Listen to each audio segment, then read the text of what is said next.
making her stand. But the chains of the state came crashing down.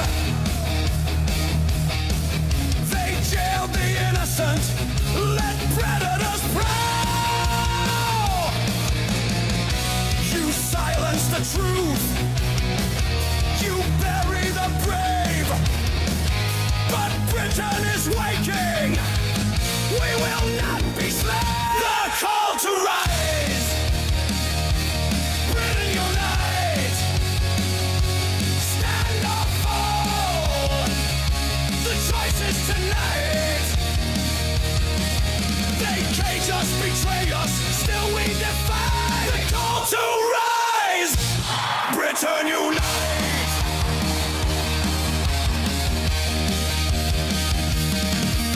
From Scotland streets to London squares, voices unite, the world will stare. You can smear, you can slander, lock us in chains, but we come back stronger, again and again. They sold out culture, they silenced our name, but the fire is rising, we won't die in shame. The call to rise, Britain unite, stand or fall, the choice is tonight. They cage us, betray us, still we defy. The call to rise, Britain unite.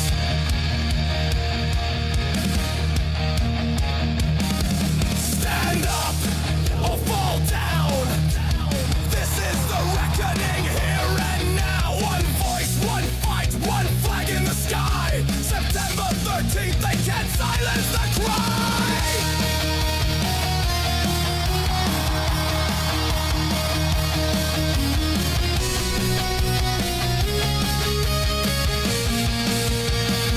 The call to rise, Britain unite, stand or fall, the fire will not die. Together we march, together we fight, the call to rise, Britain unite.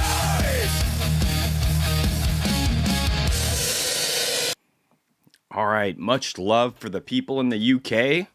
Hopefully you guys are having a good day today. I know it's been a rough weeks, over a month. It hasn't been a lot of fun, but I do think it's getting better. I think Bitcoin is a good sign of that. Treasury companies might have sucked for a while, but I got to say this, Bitcoin itself has been doing what I've been talking about, and it looks like we're going to break out and go a little bit higher. If you look in the bottom right corner, we're real close. Very excited about that. Let's real quickly though. We're gonna start with the U.S. economy. We're gonna roll through a bunch of stuff. We've got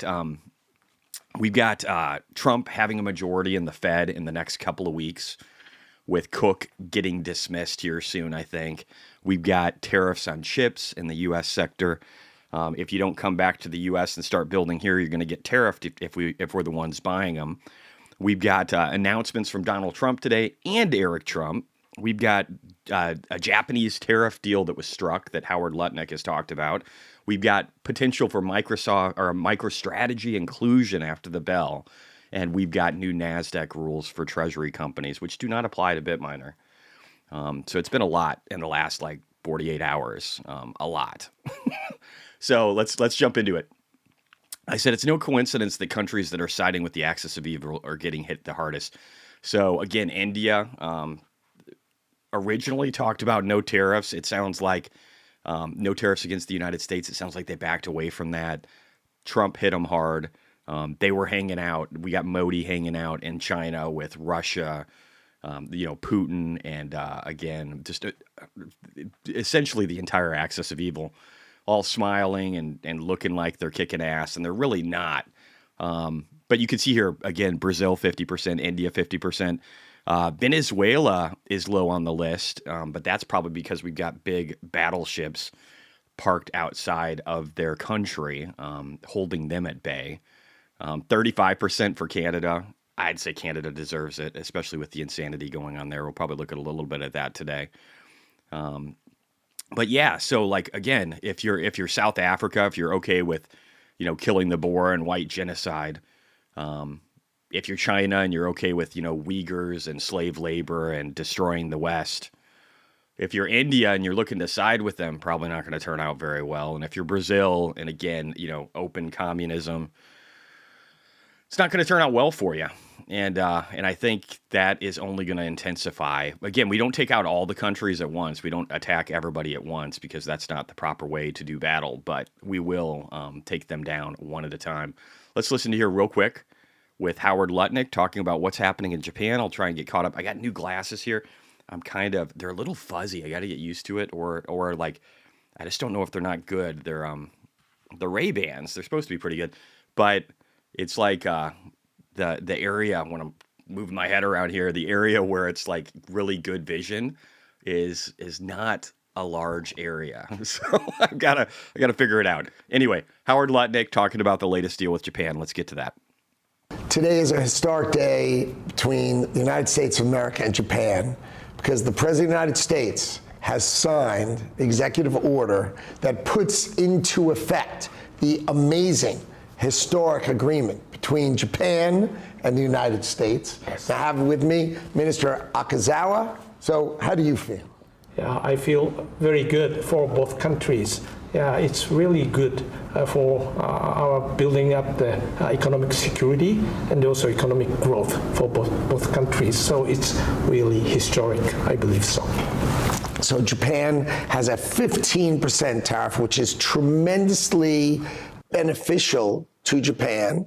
It's lower than almost anyone else in the world, and they've committed $550 billion to America so that President Trump can commit those funds to building the infrastructure of America to help America reach its national and economic security. So you've got Japan backing the United States of America by investing in America, and of course we have created a very advantageous relationship with Japan so they can do business with America, the greatest consumers in the world, the great American consumer. Yes, yeah, I believe it's a special partnership between both countries. We try to cooperate and to try to build up the supply chain of every important area in economic security, and it's very important for both countries. And I'm very happy that both countries cooperate to build up the supply chains in your country. Yes, we try to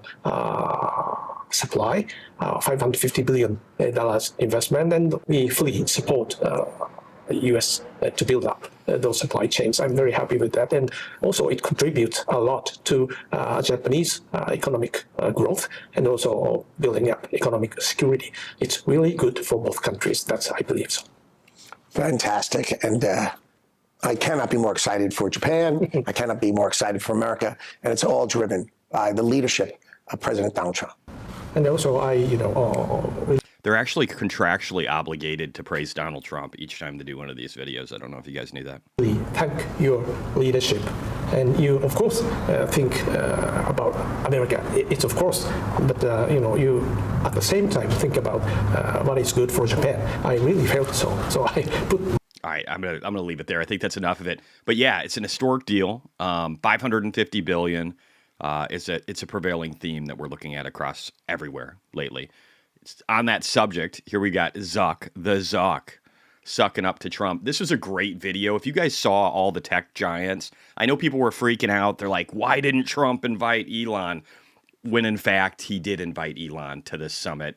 And not even a summit, just kind of a dinner to get everybody together. I think just to reiterate all the U.S. investment that these guys are doing. So it was very fascinating, but let's listen to Zuck here talk about how much money he's going to be given. Well, thanks for hosting us. I mean, this is quite a group to get together, and I think all of the companies here are making huge investments in the country in order to build out data centers and infrastructure to power the next wave of innovation. So it's we don't often get together as the CEOs of the different companies, but it's good to See everyone. How much are you spending, would you say, over the next few years?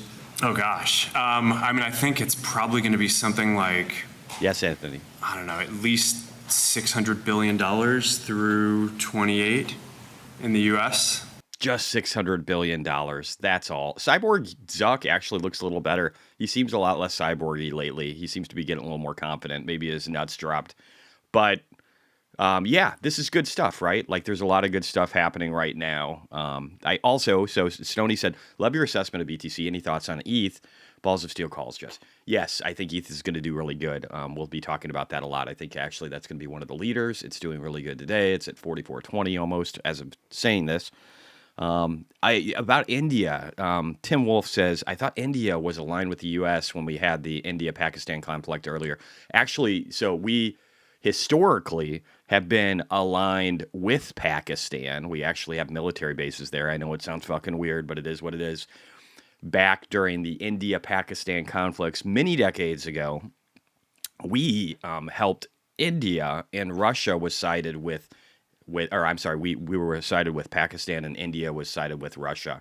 And so there's some weird history there, but I do believe that India is going to end up coming around. 50% tariffs suck for them, and they're better aligned with the United States than two major failing economies, China and Russia. So I think all that's going to come around eventually. It's going to be good. Gergovan, President Trump to make big announcement. We talked about that, 4 p.m. today. Also, Yardeni Research is another one that I've signed up for. Their main objection to the rate cuts is that they believe it'll fuel a melt up in the stock market. I said that's why I want them to do it. So you can see it right here. Our main objection to a rate cut is that it will probably fuel a melt up in the stock market, especially if most of the data up ahead confirm the resilience of the U.S. economy. Indeed, real GDP is on track to increase 3% during Q3 after rising 3.3% in Q2, according to the Atlanta Fed's GDP Now chart. The Citigroup Economic Surprise Index is solidly in positive territory at 25.8. So again, they're worried about things going too well. That's what I'm here for. Hi, Jesse, says RS. Thoughts on moving part of your BMR shares into calls? I'm not going to be doing any more options. You guys are welcome to do what you want to do. I'm trying to deleverage. The only thing, well, probably not the only thing, but one of the only things I've done right in the last month and a half is dialing out of calls. That actually probably saved me. Even jumping into treasuries, the losses I would have had on my calls were so much more substantial. So I'm, again, dialing out of leverage as we go on. Oh, we got Howard Lutnick talking here, too. I might take a quick break. Let's look real quickly, though. I might jump over to him in a second. Let's take a real quick look, though, and then we'll jump back over to Howard Lutnick. So we have, again, non-farm payrolls, unemployment rate, average hourly earnings, participation rate, government payrolls, manufacturing. We got all the stuff today coming out at 7:30 in roughly 39 minutes. It's going to be a fun one today. We're definitely going to jump into that when it happens. But for now, real quick, I want to hear the LUT. I want to hear what the LUT has to say. Oh, it is about Japan. Let's see what else. He might just reiterate some of the same stuff. They're characterizing it as a way to back up Japanese firms' U.S. projects. Where's the funding come from? And in terms of the leeway that the president has in determining where those investments go? So the president has complete discretion on where these investments go. The Japanese, it's classic. They are going to meet capital calls in America. They are going to give America money when we ask for it to build the projects. How do they plan to fund it? That's their business, of course. That's up to them on how they plan to get the $550 billion. But what we will see is just the president says, look, I want to build, as an example, the Alaska pipeline. I am going to finally utilize all those assets that we have in Alaska. We're going to build a giant Alaska pipeline, make capital calls to the Japanese. We build that. I mean, think of the employment. You look at next year's employment, it is going to explode. All these factories. I agree with this. We'll talk about that a little more in a second. We're building, all the plants that are coming in. $1 trillion of a pay package incentive. I didn't talk about it, but yeah, Tesla is looking at a total of $1 trillion in pay. Tesla up almost 2% in pre-market, up 1.33 yesterday. Still a really good investment. I think I never use margin, but I got about $100,000 in margin on Tesla with plenty of safety room because I've just never felt more confident about its upside. To America, you look at the unemployment rate numbers today, wait till a year from today. Wow, it will be amazing numbers. Well, let's talk about that. We do have a jobs report that's coming out in, just over 30 minutes time. I'm going to leave this alone for now. I'll kind of keep an eye on it. I do agree with him. I think this Japanese deal is going to be really solid. I think that people, again, this is what you don't want to be right here. You don't want to be in this group. And I think Modi is smart enough to where people who don't know Modi and don't know Indian politics, Modi plays all sides of the fence all the time for leverage and power. And I don't think that's a bad play at all for his country. He's got to look out for the needs of his people. But I think he's going to come back around. I think he has no choice, really. He's just trying to play tough, but you don't play tough against Donald Trump. It doesn't work out well. Enbridge gives a go-ahead for 2 natural gas transmission projects. So Mark Carney's got to love this from Canada. We're seeing a build-out of natural gas pipelines, right? This is beautiful. The only thing is they're actually happening in America. Thank you, Donald Trump. Just more good stuff. And again, tomorrow, a big announcement from Eric Trump. We'll see how big that is. Trueflation showing 1.98%, still under 2%. Looks good. We got Caitlin Long. I love her. She's great. She says the hypocrisy knows no bounds. It talks about Elizabeth Warren on September 16th of 2024. Fed must cut 75 bips on September 18th. The Fed cut 50 bips 2 days later. Elizabeth Warren on September 4th. To Stephen Moran, what you're doing by pushing lower rates will take an axe to Fed independence. So again, the hypocrisy of this stupid bitch pushing the Fed to cut rates and then a year later, exactly, doing the opposite and saying that the Fed isn't independent if they do cut rates. It's just absurdity. Better than expected ISM manufacturing new orders is bullish. A lot of people with ISM were looking at all the negatives. New orders is a leading indicator, and it looks good, and I'm excited about that. Corporate bankruptcies. There's so much bear news. I feel like I need to spend a little bit of time this morning just talking about that, okay? So corporate bankruptcies, I said, are nothing like the great financial crisis in 2008. I would argue they're actually just catching up from abnormally low numbers in 2021 and 2022 because we juiced the economy and gave them PPP loans. So here's where we are on corporate bankruptcies. And again, rest of the year isn't there yet. This is just through July. But nothing in this screams that corporations are going bankrupt at obscene levels. Certainly doesn't look like 2008 and 2009, does it? 446 versus almost 3,000 in 2008. So this isn't a big deal. Credit card delinquencies. Yeah, let's talk about that too. We'll get there. Just give me a second. I'm going to actually refresh because I think my bookmarks are messed up. So I'm going to see if I can get the latest ones. We already talked about that.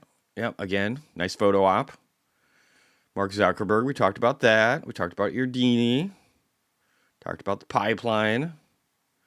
Let's see here. I might have to scroll down a little bit more. Hopefully we get the rest here. Here's a great picture too, showing all these CEOs together. It was really fun seeing Bill Gates sitting right next to Trump's wife, Melania. And also, who was it? David Sachs. Who was he sitting next to? I can't even remember. Where is he here? Right next to Zuckerberg. David Sachs right next to Zuckerberg. It was a great time. Peter Diamandis says, imagine a world of 9 billion people with clean water, nutritious food, affordable housing, personalized education, and top-tier medical care and non-polluting ubiquitous energy. I think this is the world we're headed towards. I think we're doing the things that are needed to make that happen. I think people should be more optimistic. Yes, having him next to Chamath was a no-brainer, but putting him next to Zuck was the funniest. He shit all over Facebook forever, and Zuck. So it was just really, really hilarious to see that. Good times. All right, let's keep going. There's a new person. Sorry, I got to kill that. I wanted to get to live, but I wanted to mute it. So I'm keeping track of what's going on. I put the government will lose over the short term to get rates lower. So Kobayashi letter says Treasury buybacks are accelerating. Remember how everybody told you how the 10 and 20 year were going to run away? Remember that? Let's look at the 10-year real quick. Or the 10 and 10, 20, and 30. Look at this. It's rolling down. I need to update my chart because actually it's probably looking more like this now. But it's finally starting to roll over. And again, there's bearish divergence that goes back years when you look at the RSI over here. But it's finally rolling over. And the whole reason I've made this argument over and over and over again is because the Fed, the Treasury, whatever it is, the U.S. government has so many levers to decide what happens at the long end of the curve. We can buy back our own fucking treasuries. Everybody's like, oh, the treasuries are going to go out of control. They're going to go out of control, guys. Their yields are going to go through the roof and it's all over. Bullshit. We're just going to buy them back. We can literally control the long end of the curve. We can issue short-dated treasuries to pay the bills and keep the lights on. And then that way we're artificially depressing the long end of the curve because we're not doing a bunch of issuance. No new supply makes it a lot better, right? So even if the Chinese are dumping, we'll just buy that shit back. It doesn't fucking matter. And then you have stable coins. We're talking about $4 trillion in potential stable coin adoption that feeds in to where all I can say, guys, is don't worry about treasuries. Just don't worry about treasuries. They're going to bring down the long end of the curve. It's very easy for them to do. And there's a reason. So cash management buybacks, duration liquidity buybacks. Does it really fucking matter? Look at 2024. Look at 2025. That's all we got to do. This isn't even including the supplemental leverage ratio or anything else. This is just one of the very most basic things that we can use to move the dial. And so just remember, and I want to go back to this real quick. I need to speak to this super fast because I feel like it's really needed. I feel like people need this right now. I might touch treasuries in the future. Not now, though. Your major loss of 2025 is Coincilium. Yeah, that one sucked. James Wynn, UK bank accounts frozen. Guess being called out. Yeah, wow. I mean, James Wynn's a fucking idiot. He's a moron. He's like one of the most shitty investors I've ever seen. He got lucky off of shit coins, and now everything's falling apart. But I wanted to point to this. Peter Diamandis, again, he's a futurist. He's very much driven off of extension of life, and he's a good dude. But he says an expert is someone who can tell you exactly how something can't be done. Back when I was in corporate America, I, for a long time, thought it was valuable that I was telling my boss and the higher-ups everything that wasn't working out. But you know what I found out? Those people are a dime a dozen. The people that are awesome are the people that are optimistic and driven, and the people that look towards solutions and find what is going to make it okay. How do you think Elon Musk got where he is? So if you're somebody who wants to be an expert calling out all the possible things that can go wrong, good luck with your fucking investments. Also, some of the best investors in the world are really good at doing nothing for long periods of time. That is very true. When I'm wrong, if I know I'm going to be right eventually, I have the ability to sit on shit for years. For years. You don't get fucking rich overnight. And if you do get rich overnight, you probably don't get to keep it. But when things have went against me and I've known the direction that I am headed in is still right, I have the ability to endure the storm for years. Can you say that same thing for yourself? Can you? All right, let's go back here. Get back to where we were at. Sorry, I just wanted to go on that. I feel like sometimes you got to go over the basics because a lot of people don't seem to know them. Let me refresh again. I fucked this up. Yeah, so many people bitching. And don't get me wrong, losing money sucks. And my Bitcoin treasury and just treasury moves in general were premature. I did not realize the market was going to pull back as hard as it was going to. I thought we were still heading into euphoria. So again, I get it. I get the pain. I've endured a decent amount of it myself. MB, Jesse, would you agree on MNAV of 1.3 for BTC treasuries and 2 for ETH, assuming 8% from staking treasuries as a base level going forward? I think you'll have a base level, but I think what will happen is everybody will forget about how they're feeling right now. Everybody will forget about that. And then they'll have bullish exuberance, and they'll push these NAVs up to fucking 3, 4, maybe even 5. I think that can still happen. And if that happens, the multiplier gets really fucking insane. Because again, new capital, they like new capital coming in, chasing shit, they'll get fucked. They'll get fucked. They always do. Again, everybody that followed my posts about treasuries bought at the exact opposite time that they should have, right at the top. And it's just how it works. I can't help that. I'm going to talk about the things that are working, and I'm going to show what's worked. But people will buy shit at the wrong time. And don't get me wrong, I thought it was the right time. when Metaplanet had dropped like 30% or whatever, I thought it was the right time. It had more to go, you know? It's like it is what it is. But I think FOMO is coming back in again. It might not feel that real right now, right? It never does. But watch price targets go much, much higher. It happens every fucking time. Every fucking time. It's just how human beings work. They forget about all the pain, and then they jump into irrational exuberance quicker than shit. It just is what it is. All right. So we talked about the buybacks and how that's happening. Nobody talked about that before, but whatever. Yeah, FOMO comes quick, JT. Yes. Do you still own Sequoians? Yeah, I do. I'm not super impressed with that one either. Here's the treasuries I really like. I think MicroStrategy is hard not to love, but I worry that it's already peaked and that it'll just double top. So I don't think there's a lot of upside there. I think Metaplanet is a better investment. I think still SWC, Smarter Web Company is. But honestly, I would put Bitminer ahead of that because I think Ethereum can do really good. And again, some of these other treasuries could still do well. I still have calls and CleanSpark and Mara that could do well if those stocks double. I'll be sitting in a lot better and probably make $1 million off of those. I love Tesla. That's where I'm going to be dumping a lot of my money in the not too distant future. But Sequoians, it's better than Coincilium. There's just a lot of treasury companies where they're just not super impressive, and I think I went too far up the risk curve with it. But yeah, I'm not super impressive. But if the market turns around and sentiment turns around, that thing could whip around like fucking crazy too. So it's hard to know. It's hard to know.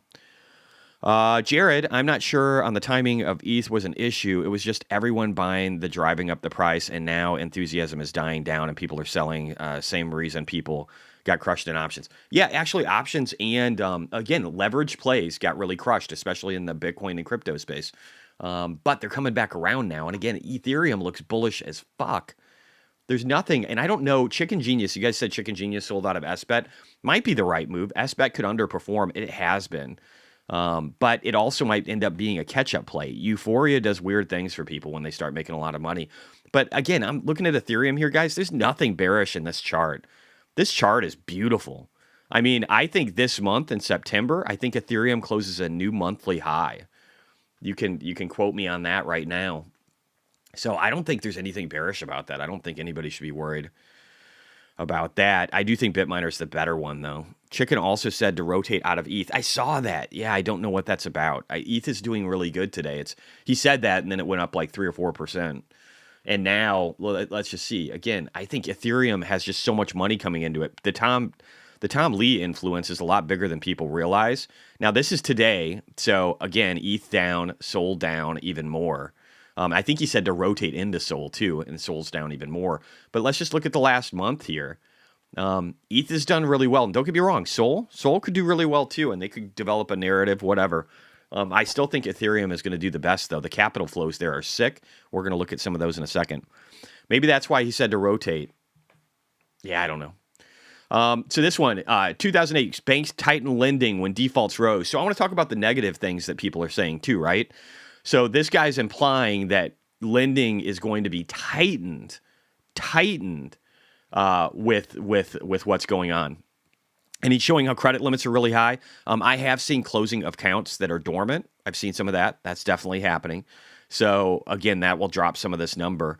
And it shows balances on credit cards. Look at this. They're not even bad. Look at these balances on credit cards. Arguably, like from peak to trough, going back to 2008, these aren't much higher. We're going to talk about that in a second too. And then HELOC balances are really, really low because, again, interest rates have been too high. And so you're going to see that switch around. Breaking, Danny says, the U.S. labor statistic says it's experiencing technical difficulties just 30 minutes before the highly anticipated August jobs report. Huh, that's weird. But I said, hey, we'll be loosening even more as rates drop. Because, again, we're going to do things like the supplemental leverage ratio. We're going to do things to lower rates. We're going to do things to increase liquidity. We have this power in us. This is not like 2008. Also, he said credit card delinquencies are really high. Auto loans, student loans. Let's go through this, okay? So first off, mortgage-related delinquencies are non-existent. Way lower than 2008. Look at this. Mortgage-rated delinquencies by 2008 were up here near 3%. We're at 0.82. The great financial crisis was created by mortgages defaulting. Very different times. Variable rate mortgages made up like a third of the loans. It was just a really bad setup, and we were getting ready to raise rates. Are we getting ready to raise rates? Can you raise your hand if you think we're going to raise rates? I'm going to say no. So if we're doing the opposite of that, and we're nothing like the mortgage catastrophe that happened in 2008, what other problems do we have in front of us? Well, so HELOCs, revolving, well, that's not a problem. Well, wait a second, student loans shot way up. Oh, yeah, because for years we weren't trying to collect on them. And now they're still lower for the defaults or delinquency levels than they were for 2012 all the way to 2020. So that's not a concern. I think we can all agree on that. We've got lower delinquencies right now than we had in 2011, which was the peak for auto.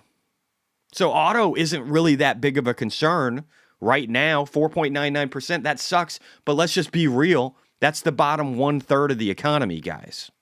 It's the bottom 1/3. They suck right now. They're getting fucked. They're getting fucked. You know why? Because their pay went up a little bit, but then all their bills went up a lot, and they're the ones that are hurting. They're the ones we're trying to provide tax relief. The people on Social Security, the people on overtime, the people that are getting tips. We're trying to give them money to help them. We're also trying to lower rates so that they don't have to default on their fucking cars and their credit cards. So the only thing that really looks concerning on here is credit card default rates. But wait a second, Jesse. Are you telling me that credit card default rates peaked in 2010? A year and a half almost later than when the great financial crisis started. So where is our leading indicator here? We know these credit card delinquencies are on the poor people. So what we can do to help them is lower interest rates. But there is no concern about student loan defaults. There is no concern about auto loan defaults. There is no concern about mortgage or HELOC defaults or delinquencies. None of these things are a fucking concern. All right. Commercial real estate. I don't have a slide for that today, but maybe I'll do that on Monday. Nobody gives a shit about commercial real estate. Commercial real estate is like less than 10% of residential for potential risk. Who fucking cares? And those guys, a lot of them, they extended out their terms for 5 years. Let's go back to the pandemic. How long ago was it, guys? Can anybody raise their hand and tell me? So if we lower rates now, we can keep commercial real estate from creating a cascading default, right? So that doesn't matter either. All right, I'm going to talk to this one real quick. I think I might have done it last time. Maybe not. I don't fucking know. But here we go. I said, people think this cycle is over. What's happened in the last year's time frame? Bitcoin ETFs, fastest growth in history. Actually, I did talk about it, but fuck it, we're going to do it again. Doge implemented and still automating and creating efficiencies throughout government. Operation Choke Point killed. Big, beautiful bill passed, creating a better tax environment for the United States of America. Pro-Bitcoin SEC and CFTC. Strategic Bitcoin Reserve established via executive order. Genius Act Pact. We're looking to do the Clarity Act right now. They say it's coming soon. We'll talk about that today, too. Real Donald Trump's family creates, invests their fortunes in ETH, Bitcoin, and more. Maybe a sign of things to come. Front-running it? Hell yeah. Almost all of Trump's cabinet is pro-Bitcoin. Trump is getting, and don't forget people like Larry Fink, who became pro-Bitcoin, who has the fastest growing ETF in history, right? A lot of people have switched around. Trump getting countries and companies to invest in America. We just looked at stuff like that right now. Tariffs are generating the largest revenues in history. Trump is winning almost all of his legal battles. And we still have the following things to look forward to: lower interest rates, SLR ratio modification, buybacks of treasuries, revaluing gold, sell rights for land or lease it, and other resources that are untapped, strategic reserve starting to stack, productivity improvements from AI adoption. Our productivity numbers from this week looked good. Does anybody care about that? Autonomy and robotics starting to ramp to mass adoption faster than I could have dreamed. This is bullish. If you have any fucking foresight whatsoever and you have a testicle, you haven't gotten any chopped off lately, you should have the mental fortitude to be able to survive this. You should. I don't know if you will. Some people don't, but you should. Beautiful looking GDP and jobs data. So again, we had good stuff and bad stuff, but I love PCE prices coming in lower than expected, right? I like that. That looks good. What else did we have? Corporate profits came in better than expected. GDP growth rate, better than expected. And again, some of the other data that we just had recently was better than that too, and we'll talk about some of that in a second.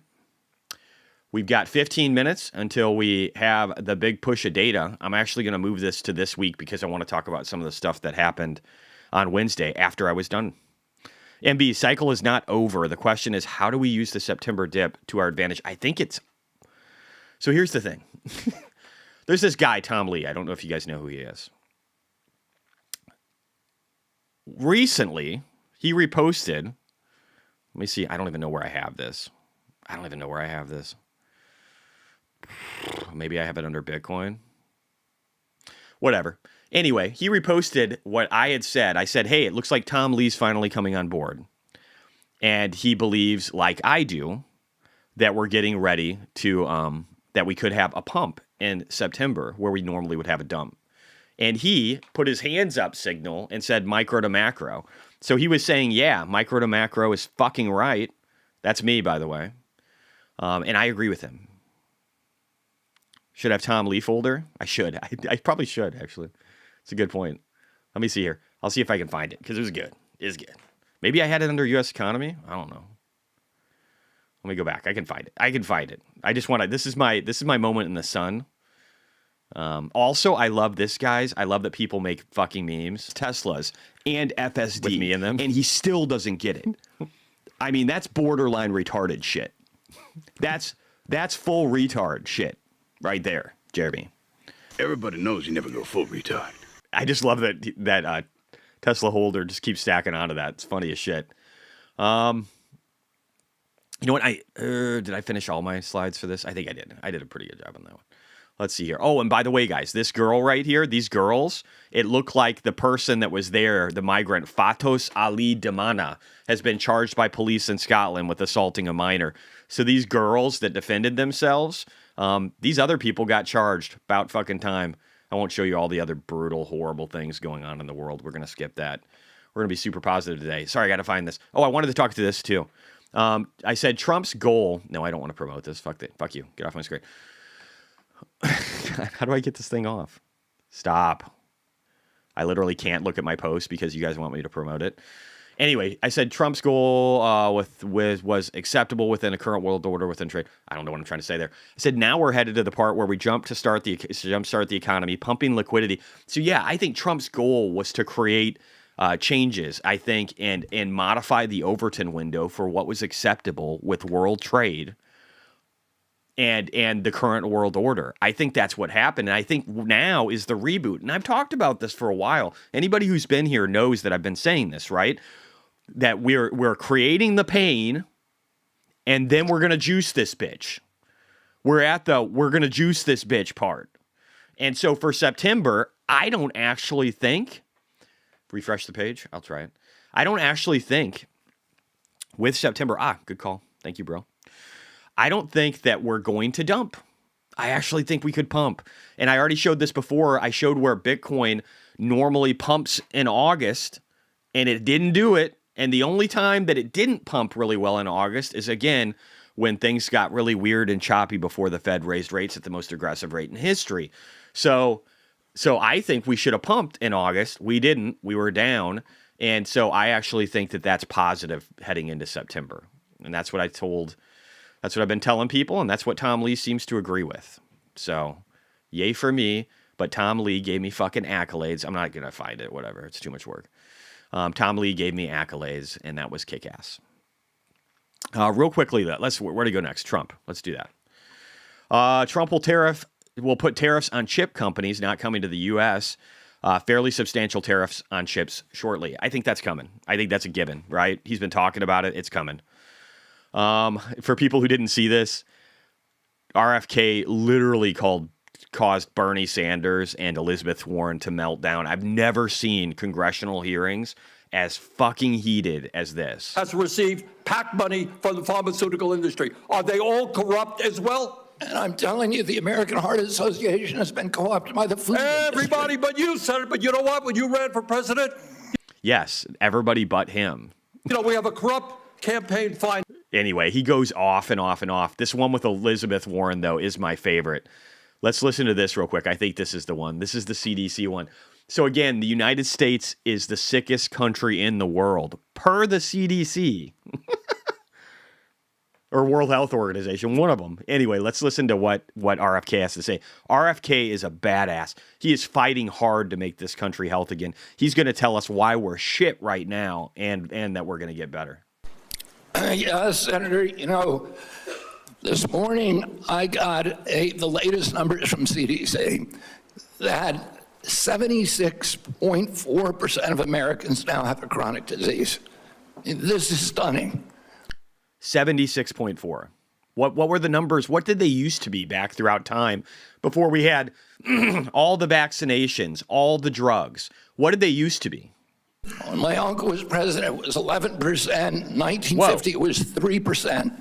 3% in the 50s. 76.4%. Now, there's all kinds of reasons why some things might not have been reported. You can make arguments like that, but you can't make arguments from 3% to 76. You just fucking can't. It's statistically not possible. 8 out of 10 of our kids cannot qualify for military service. This is a national Does anybody see Bitcoin pumping in the bottom corner? security issue. When my uncle was president, we spent zero on chronic disease. Today, we spend $1.3 trillion. It's the biggest cause. It's increasing. And all of the arguments that Republicans and Democrats have about single payer, Obamacare, or with the various ways of allocate the health dollars, they're all like rearranging deck chairs on the Titanic. Yes, and we shouldn't fucking do that. We shouldn't rearrange deck chairs on the Titanic. We should fix the health problems, the chronic health problems in America. And maybe he's doing that by making it to where people on food stamps can't buy disgusting ass fucking food. Maybe, right? Maybe that's a good way to start. Maybe there's a lot of things that he's doing. And again, making things more public and not relying on the experts, I'm all for it. And I know that there's people in the medical field that don't like him, but I also know doctors in the medical field that do and believe that what he's doing is the right thing. If we don't end this chronic disease, we are the sickest country in the world. That's why we have to fire people at CDC. They did not do their job. This was their job to keep us healthy. Thank you, And Mr. I need to fire some of those people to make sure this doesn't happen again. Yeah, and you know what? We got a good list because they all said they were going to quit with the things that he's doing. Take that list, expedite that shit, help them out. Give them exactly what they fucking asked for. Somebody had a good question. What was it? Oh, Jesse, are you concerned at all about the revised jobs numbers for the BLS that are supposed to be coming? Great question. I don't know if I have a good slide for that right now. Let me see if I do under Zero Hedge. I'm subbed to these guys too. Let's see, payrolls. I don't know if I do, but I could speak to it. So yeah, the jobs revisions, do they look fucking insane? Super insane, right? These are going to be some of the biggest job revisions in history. But am I worried about that? No. Why am I not worried about that? Because the job revisions, first off, this reporting ends in March. Trump came into his presidency in January, halfway through, right? Can we just all agree on that? We didn't implement tariffs until April. Right? Can we agree on that too? Can we also agree that it might take more than 2 months to see Trump's policies take effect in the job market? Can we agree on that? I think we can. I think that there's very little impact from what Trump is doing in the current jobs data that ended in March. So what we're seeing is the largest revisions in history versus what happened the quarter before, which was the largest revisions in history at the Q4 of 2024, right? So we're collecting revisions in history. And I would argue that we're just seeing more of the Biden administration, and that it doesn't mean anything. It doesn't show what Trump's doing at all. So who gives a fuck, right? We don't care about what Biden did. We know he fucked us. Why do you think we're rebooting the system, guys? Why do you think we're doing a reboot? Why do you think we crushed world trade, made everything look fucking horrible, started getting better trade deals with the rest of the world, started pulling investment in from the rest of the world? You get the pain out of the way early. Anybody who fucking works hard and is worth anything in life will tell you, how have you succeeded in life? You did what you had to do. You didn't run away from it. You didn't take the fucking easy road. Well, at the start of your administration, you sure as hell don't take the easy road, because you might not even have 2 years to implement change.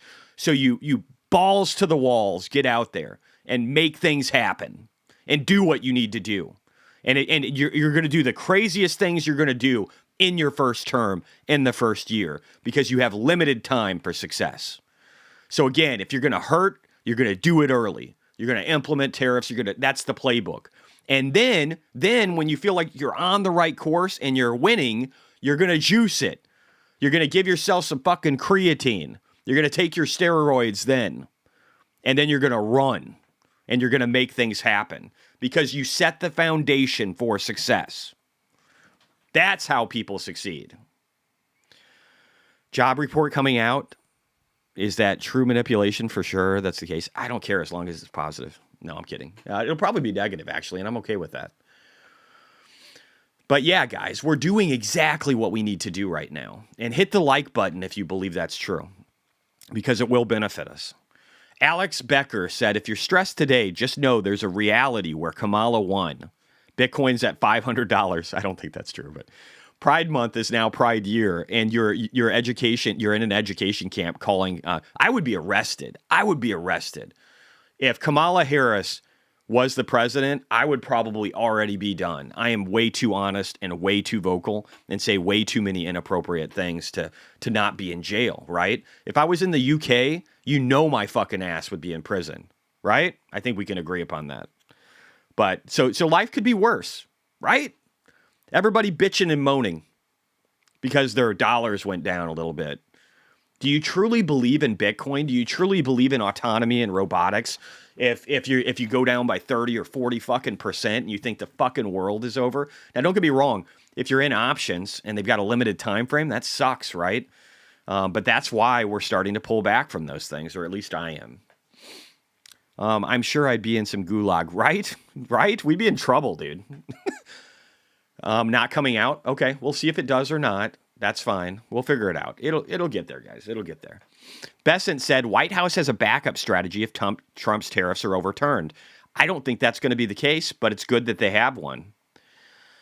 Michelle said, Zohran Mamdani, this douchebag communist that's running for New York mayor, people often ask what socialists mean when we say we want to commodify housing. Again, this guy could be ruling the world. This could be the party that's winning, guys, because X doesn't exist, and they've imprisoned people like me and Elon Musk and Donald Trump. Basically, we want to move away from a situation where most people access housing by purchasing it on the market. They don't want you to own a fucking home. Instead, we want state guarantees of high-quality housing for all. Have you seen Russia's housing? You don't want it. And remember, all these assholes that are shitting on Trump in mainstream media told you that this motherfucker was coherent right here and that he was going to win the election. I used to float, now... Look at him. This guy. We were told that we were insane because this guy was actually crushing it. He might be dying right there. That's probably stage 4 cancer going like, oh, fuck, how are you even standing up? Anyway, I said, can you imagine This is a real estate lawyer from California. He said, progressive policies leaving the caller's body. When I inform this person that their $5 million home is subject to eviction protections in LA under the JCO, and that they can't ask tenants to leave if the lease expires or they want to sell the house. So if the lease expires, these people get to fucking stay there. Even if they don't pay their bills, they could be there for years. Or if this person wants to sell the house, they can't sell their fucking house. Is that what you want? Is that the world you want to live in? Also, Janine showing the largest seizure of precursor chemicals used to manufacture methamphetamines in history. China sending over 700,000 pounds in the high seas to the Sinaloa cartel before my office seized them. They're trying to get us addicted off of drugs because they hate us for the opium wars, or they hate the UK. They hate Westerners in general because of it. But the opium wars made China fall apart, right? And all we did was give them drugs, or when I say we, the UK. We gave them drugs. And so they're trying to do the same thing with us, right? Data in 1 minute, if it comes out. If it comes out. Let's take a look. Probably not going to. We'll do recent here. I wanted to talk about some other stuff earlier in the week. We'll do that too. We're probably going to make it a little longer session today if you guys are okay with it. I just want to cover a lot because I'm tired of listening to people bitch. I get it. I get fear. But you have to like figure out what's happening. All right, let's look here. What do we got? Let's roll down the list. Non-farm payrolls, 22,000, way low. Way lower than consensus in forecast. That's probably good. Unemployment rate, 4.3%, same as consensus, 0.1% higher. That's probably not good. Average hourly earnings year over year, 3.7%, coming in line with consensus, 0.2% lower than forecast. That's good. Participation rate, 62.3%. That's better than previous to 62.2 and better than forecast to 62.1. That's good. Average weekly hours, 34.2. That is 0.1 lower. Not good, but not really bad. Government payrolls, way down. We like that. Manufacturing payrolls, way down. We don't like that. But it's way better than forecast. Negative 12,000 is better than negative 21. But it's worse than negative 5. So I'd say this is actually a win for manufacturing payrolls. The forecast is the one you really want to worry about. Non-farm payrolls private, only 38K, where it was supposed to be 75. Again, that sucks. Unemployment rate, U6, 8.1% versus 7.9. It's not great. But I actually think weaker data is probably better for the market. I think it's better for the market because it tells the market that we're going to go... excuse me, sniffly, that we're going to lower rates. And that's what the market wants to hear right now. Rick Schmantelli looks like he's losing his shit. Let's see what's going on with him real quick here. I mean, it could just be a normal day, and he just had his coffee. You can never tell with Rick. When he turns purple, you really know he has. All right, let's listen. Oh, and the data is actually coming across the wires on time. Good job, BLS. Change in non-farm payrolls for the August jobs report. 22,000. Interest rates started dropping long before Ethereum and Bitcoin are pumping on this news. Before this data was released. And last month, well, a subtle revision to 79,000. And if you look at the 2-month revision... He's worse than me. I can't imagine his blood pressure. I don't know how he's alive. Thank goodness it's not minus 258,000 like it was last month. Sniffly. Comes out to minus 21,000. Of everybody, of course, is trying to find out what's going on with the unemployment rate. We could get 50 do that in next. September. The unemployment rate comes in at comes in at 4.3. So it moved higher. Now, did anybody notice that Bitcoin's almost at 113,000? It's almost as if everybody was really pessimistic in August. And now that the idea of rate cuts is coming, people are ready to pump into it. Oh, excuse me. So sniffly today. Here's something interesting. What's the comp? We haven't had a rate that high going all the way back to 2021 when it was 4.5. So you could see that the way it dropped really was quite incredible. We went from 4.2 to 4.5 in November-October period of 2021. Now, let's go at average hourly earnings up 3/10. Very solid, very much as expected. If we look at year over year, 3.7. Losing some. Oh, wow, guys. Our rates, our yields are coming down. Where are the bears? Where are the bears? They got to be so fucking sad right now because yields are dropping and we're not seeing that runaway yields popping off that everybody's been talking about. Oh, God. Dying over here. I want BMNR 200. I love that too. I'd take 150, honestly. 200% up would be enough for me. But again, targets are so hard to predict. But when irrational exuberance kicks in, people change dramatically. Some steam. 3.8 was expected. 3.9 was. Let's make some money back. I like that. In the rear view mirror. So 3.7, that would definitely take us back also to mid-2021 to find a comp there. Hours worked. Many people are counting on this to give them some early clues, thinking hours are going to drop a bit before people potentially get fired. There's two ways to look at it. Maybe you give your remaining people more hours before you hire people. I think it could go either way. It comes in at 34.2. That would be the second lowest of the year. We've had several. 34.1 is where we started the year. So 34.2, kind of figures right in there. And I don't actually know how anybody could find anything in this number. I mean, look at it. It's like it doesn't really change that much. Yes, people worked.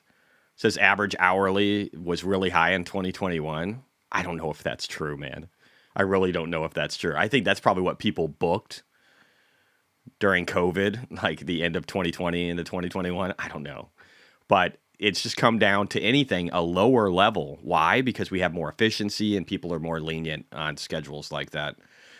Finally, let's look at some of the other numbers we like to pay very close attention. Yeah, Elon has a new comp package, one of the biggest in history, actually the biggest in history, of $1 trillion.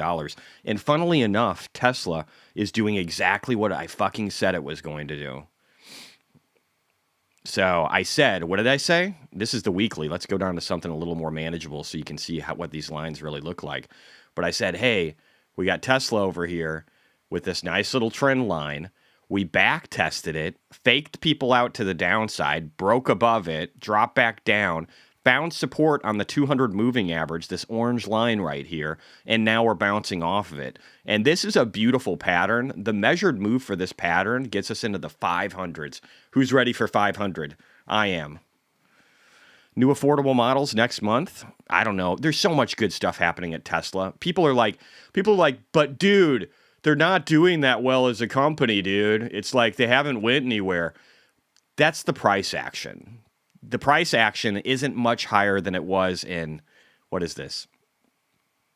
January of 2021. That actually gives you more upside because the greater the consolidation period, the higher the move, right? So I'm super excited about this. US 2000 is pumping hard, rate cuts kind of, yeah, dude, it's going to help small caps big time, right? Big time. Small caps are going to love that shit. I don't know what happened with AV Go, but that's pumping hard too. Let's look at the pre-market for stocks.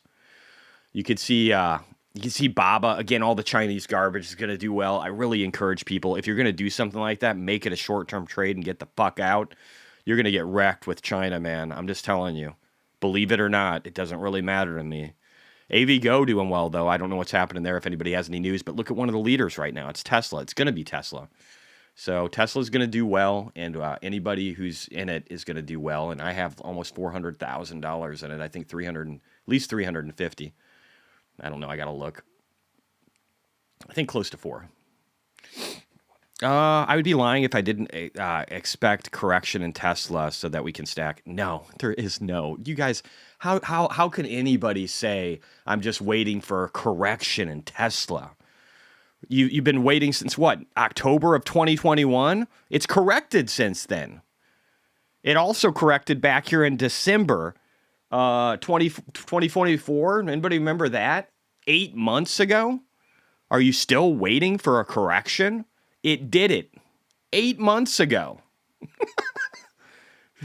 If you're waiting for a correction right now, you're fucked. You're fucked. You're going to be sitting on the sidelines. I want to make this very clear. You're fucked if you're waiting for Tesla.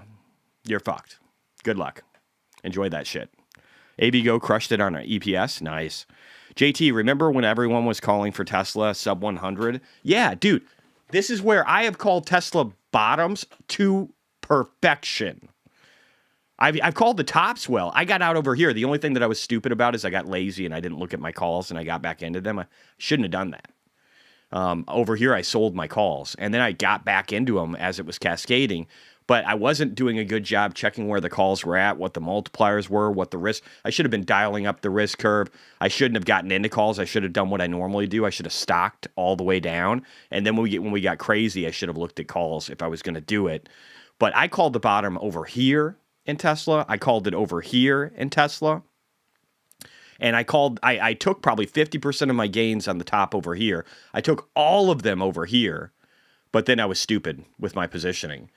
But I'm really good at Tesla stock. I'm really good at it. I'm good with Bitcoin too. Maybe not so much with the treasuries, at least thus far. But I'm really good at this. I'll tell you when I'm good and I'll tell you when I'm bad, man. And I can call Tesla stock really, really well. And if you're waiting for a drop, you are fucked. Good luck. Enjoy staying sidelined. And I say that with the utmost respect and love.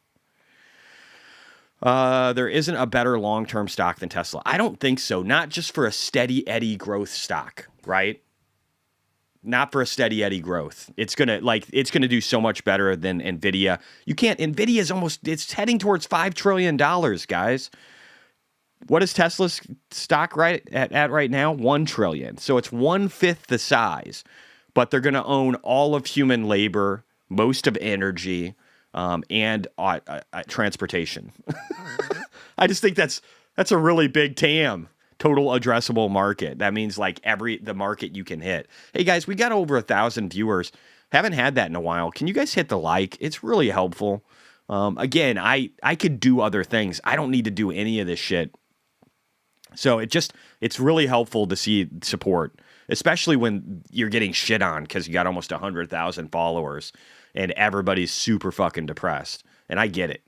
But a little bit of support helps a lot. This is a room full of people saying that Trump didn't do anything to them and they never saw anything about him with Epstein. We also have a bunch of other stuff like that. And then again, I think we're done there with the Trump. We got the Washington mayor saying good things. Let's jump over here real quick to Bitcoin. We're going to go to Ethereum too because I think people really need to see this. Jesse, can you show me the BMNR aspect? Yes, we'll do that. Give it a little bit of time. We'll do it. Real quickly, though, Bitcoin, I said, is about to break out of a 4-year consolidation between the Bitcoin and gold ratio. 4 years. What is it? 2021. Probably the end of 2021. Yeah, about 4 years. A little under. Maybe like, it's close, like 47 months. Whatever. We're breaking out of a consolidation, guys. We're getting ready to fucking go higher. What happens? How's gold doing? So if we're getting ready to outpace gold, what does that mean?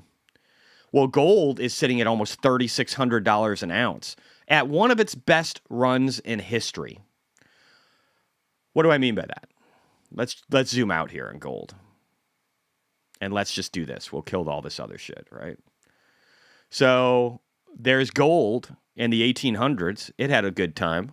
There's gold over here after the dot-com bubble. It had a really good time, right? And then 2011 got crushed. But look at this recently. We had a run from 2019 to 20, right? 2021. And then it peaked because everybody realized the pandemic wasn't the end of the world. Consolidated for years. Then had one of the largest breakouts in history. So if we just look at that, if we look at gold and think about the fact that it's had one of the largest breakouts in history, and then we look at, it was over here. We look at the BTC gold ratio, and Bitcoin's about to break out from that, and then Ethereum is breaking out from Bitcoin, and then Solana's breaking out from Ethereum. Shit is getting ready to explode higher. I hope you understand that. ABTC, I don't know. I'm not trying to jump into new things.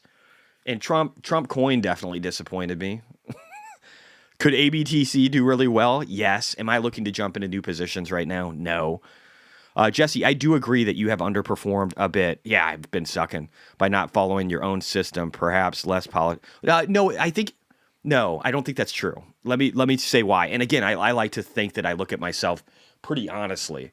I don't think it's about me being too political. I actually think that has been really positive because I've been positive about the markets. Now, again, there's things like the fact that I should have dialed out of leaps more. My biggest problem for this cycle is I don't want to miss the run. And that's what caused me to underperform. I didn't want to miss the run, and I wanted to be positioned for the run. So I think I jumped into things too early, and that caused me pain. Also, my biggest mistakes with this MicroStrategy made so much fucking money, and the Bitcoin miners weren't it. They weren't it. And I refuse to realize that this time was different. That is my biggest mistake of this cycle, by far.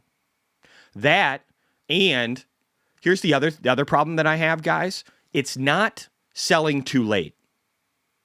If that's what you're worried about, I'm not that guy. I'm not the person who sells too late. I'm the person who sells too early. I did that with Palantir. I did that with Robinhood. I did that with Tesla. Well, Tesla, I actually got pretty good. I'm great at that one. I did that with Meta, for sure. Meta went much higher. I had 2-year leaps. I had 2-year leaps on fucking MicroStrategy at the bottom. I don't sell too late. I sell too early. So if you're worried about me selling too late, that's not going to be the problem.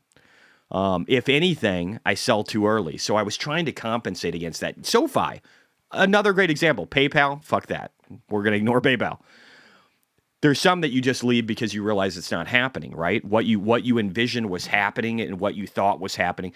PayPal, I thought, oh, hey, the CEO's changed. Look at Intuit. He's that guy. He's one of the people. He was literally one of the people that made Intuit so great. That's what I thought. He's talking about removing data silos. He's talking about getting rid of the wokeism. He didn't do any of the things that I thought he was going to do. And maybe PayPal still does well. I don't trust it. But Robinhood, I always knew was great. I made 1,800% off of it. But if I would have kept it, I would have made 3,000 or 4,000. Meta, I could have easily made 3,000. MicroStrategy, I probably could have made 3,000. SoFi, I probably could have at least made 1,000, right? Palantir, I could have made thousands. I only made 600%. So I'm not the selling too late guy. I'm not. There's opportunities that you look at and you think they're good and they're not. But I'm not that guy. If anything, I sell too early. So I didn't want to sell too early this time. That's the whole point of what I was trying to say. I didn't want to sell too early this time. I want to be here for the ride, and that caused some short-term pain. I believe that's the truth. I don't think it's the politics part. The politics probably did get me in April because I was really excited, and then I saw the tariffs, and it just fucked me. But again, I wanted to hold, and I actually had money to buy the dip then, so that worked out all right. It wasn't great, but it was all right, and we made it through the storm. And we made it through this last storm, and I think the storm is over. And so what I'm trying to say is be optimistic now. If you want to be a pessimist, you can do that. Your chance of making money is shit. Especially if you're pessimistic against Bitcoin and Tesla and Palantir and all these other fucking companies that make so much money. I would not be pessimistic SoFi right now. I would not be pessimistic Hood right now. Those are not my plays. I missed out on opportunity, and that's okay. I would not be pessimistic on them, though. All right, this is getting too political, so I'm going to stop talking about it. Bitcoin. Bitcoin supply shock is getting started. So this is showing 250,000 public companies and what's been acquired in Bitcoin this year. And then what's been mined for Bitcoin this year, 20,000. I don't know if that number is right. It's probably higher because we have 450 a day. This is probably wrong, so ignore that. But this is right. But this doesn't even include ETFs. This doesn't include private. This doesn't include all the inflows. It's a really good thing. This is what we're doing. You got me right now. Render OG, member for 10 months. What's up, brother? We don't give up, baby. No, we don't. Harvest Moon's coming. Yes, sir. Gel says Bitcoin is forming a strong hidden bullish divergence. If you guys want to learn about bullish divergences, I don't give a lot of recommendations very often, but I need to get better at that. There's a guy, I haven't watched him in ages. His name is, what is his fucking name? What is it? Mitch Ray. And he, I don't know, he gets a little crazy on the political stuff and plays with a lot of shit coins. Maybe he's not alive anymore. I think he is. But I watched him a lot in regard to divergences with RSI and MACD. If you want to learn that stuff, he's probably pretty good at that. But we've got a hidden bullish divergence that's happening with Bitcoin that was showing that we're going to bounce. One of many things, right? People are confusing Jesse with a psychic or, financial YouTuber. Yeah, I am not a psychic. I am not perfect. I just work really hard to try and understand the future. $1 billion. This is a big one, right? Asia's first $1 billion treasury company, Sora Ventures, just launched a $1 billion fund to buy Bitcoin. Then they plan to stack it all in the next 6 months. How are you bearish right now? September dump has already happened. We're repeating the 2017 pattern in day. Biggest pump is ahead. That could be true, actually. We've just literally trended over. We haven't had the big pump. We haven't had any of that. So that could be true. Or we could just continue to go up sideways and to the right if the 4 cycle is truly broken. I do believe it ends in irrational exuberance. Sorry, I keep covering my nose. I'm not doing coke. I'm just really sniffly today. It's getting a little more fall-like in the Midwest, which sucks. Benjamin Cohen, Bitcoin dominance is likely to rally into early November. He could be right. I think everything's going up. I never thought Jesse was a psychic. All right, good. I'm glad we've established that. New billionaire, Grant Cardone just sold a $43 million Miami mansion. I don't think that's it. That's just some random building to buy Bitcoin. I mean, I guess in this case, he took Bitcoin. Isn't that funny, though? I'm starting to get chilly in the mornings in West Texas as well. Yeah, it sucks. I'm not going to go through all these treasuries, but again, there's so many new treasuries, guys. Let's just jump into this real quick, and then we'll skip the rest because I want to summarize quicker. What is this? September 2nd. Yeah, I don't care about that. Ooh.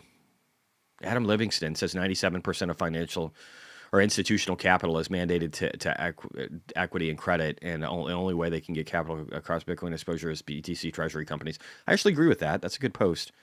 I'm going to throw that in. I love Adam Livingston. If you guys aren't following him, he is so funny. Such a funny dude. Just really smart. Cypherpunk, Adam Back, somebody I also love. This dude's retweeted me a bunch of times. He's a good dude. He said, Bitcoin's owned by humanity. BTC is about money, and he's right. Oh, there's the Sora one for Asia. I'm trying to see if they have their summary in here. There's just so many, guys. There's so much Bitcoin stacking going on. There's so much. It's just endless. We'll stop at that. We got short-term hodlers, SOFR, just showing that we normally bounce off this zone, or that he believes that we're going to bounce off this zone, because you can see it down here dipping underneath and then coming back up. And that appears to be what's happened. Coming soon, SEC Chair Paul Atkins says providing regular clarity framework for Bitcoin and crypto is a key priority. The Clarity Act, that's happening. Again, here's another AO has this visual showing where we are in the cycle. 2017, 21, 25, and 25, 21, 2017, and before. It's kind of goofy the way it's positioned on here. But we're in the second bull. This is the big part. Also, let's listen to Chairman French talk about the Clarity Act and the fact that he believes this is happening in the next few weeks. Doesn't that sound bullish? Mr. Chairman, let me get your take on the digital assets legislation. You just mentioned the Genius and Clarity Acts. The Senate Banking Committee still discussing the framework for that Clarity Act.